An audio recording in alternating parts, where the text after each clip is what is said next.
Bonjour à tous. La publication du rapport sur l'état de la pauvreté en France par le Secours catholique, les aveux de Monseigneur Gralet et la version française de l'hymne des JMJ, c'est dans SIC et ça commence maintenant.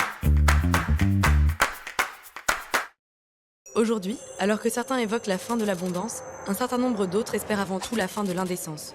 Des hommes, des femmes et des enfants qui réclament juste le droit de vivre dignement. C'est un bilan alarmant que dévoile le rapport 2022 sur l'état de la pauvreté en France, publié ce jeudi par le Secours catholique. Le rapport a étudié l'impact de la crise sanitaire sur le budget des ménages les plus précaires et observe une aggravation de la situation des personnes qui vivent sous le seuil de pauvreté. La moitié des ménages accueillis par le Secours catholique ont vu leur reste à vivre passer à 5 € par jour, soit 50 centimes de moins qu'avant la crise du Covid. Le rapport alerte sur les crises de l'inflation et de l'énergie qui risquent d'accentuer cette précarité.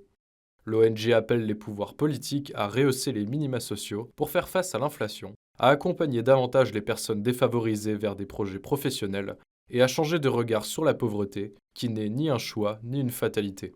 Nous espérons vraiment que la parole des plus pauvres sera prise en compte et nous espérons vraiment que ça fera bouger les lignes, notamment pour cette crise qui s'annonce, qui risque d'être particulièrement difficile pour les personnes en situation de pauvreté. Monseigneur Jean-Pierre Gralet, archevêque émérite de Strasbourg, a avoué avoir eu des gestes déplacés envers une jeune femme majeure dans un message rendu public ce jeudi 16 novembre par la Conférence des évêques de France. Durant l'été 2022, j'ai appris la déposition de cette femme et je lui ai aussitôt écrit pour lui dire que j'avais failli et lui demander pardon, écrit Monseigneur Gralet. Les faits se sont produits à la fin des années 1980 alors qu'il était religieux franciscain.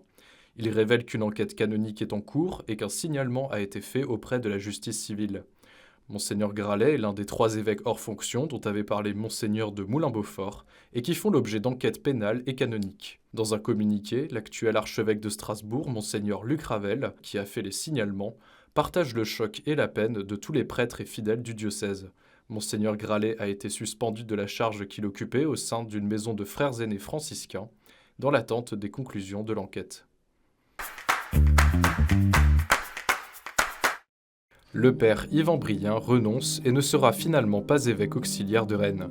Le pape François a accepté sa renonciation ce mercredi 16 novembre, alors que son ordination épiscopale devait avoir lieu début décembre. Dans une lettre adressée aux prêtres, diacres, responsables diocésains, religieux et consacrés du diocèse de Rennes, le père Brien explique que des signes alarmants de début de burn-out ont été clairement diagnostiqués. La charge me paraissait trop lourde et je ne voulais pas prendre le risque de devoir abandonner en cours de route. Une décision prise avec regret mais dans la paix.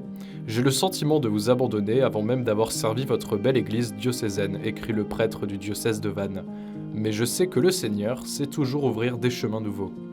Dans un communiqué publié ce jeudi, Monseigneur Santaine, évêque de Vannes, a annoncé qu'après un temps de repos nécessaire, le père Yvan Brien retrouvera sa fonction de vicaire général pour le diocèse de Vannes.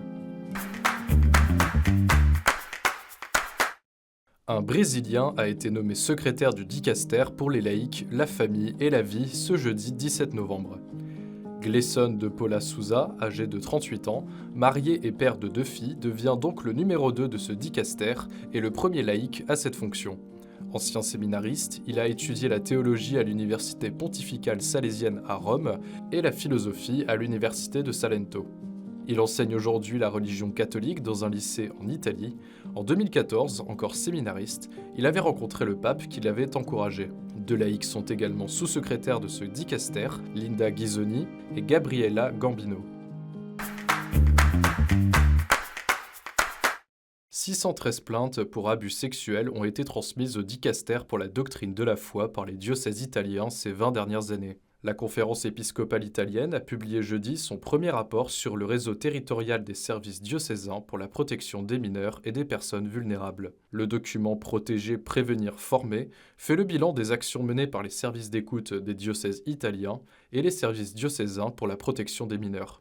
Entre 2020 et 2021, 89 victimes se sont signalées, dont 61 mineurs mettant en cause 68 abuseurs présumés, prêtres, religieux ou laïcs. La CEI a annoncé vouloir faire croître les activités de prévention. À l'occasion de la Journée internationale pour la protection des mineurs contre l'exploitation et les abus sexuels ce vendredi, la conférence épiscopale a invité tous les diocèses italiens à une journée nationale de prière pour les victimes et les survivants d'abus.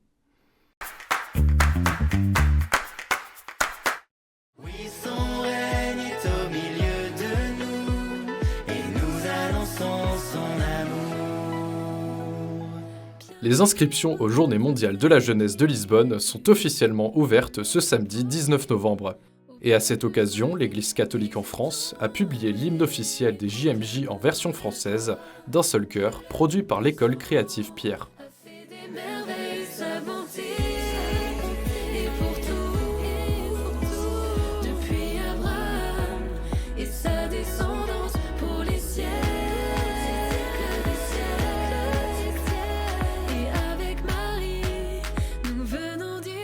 Plus de 30 000 Français de 16 à 35 ans sont attendus pour cette édition 2023.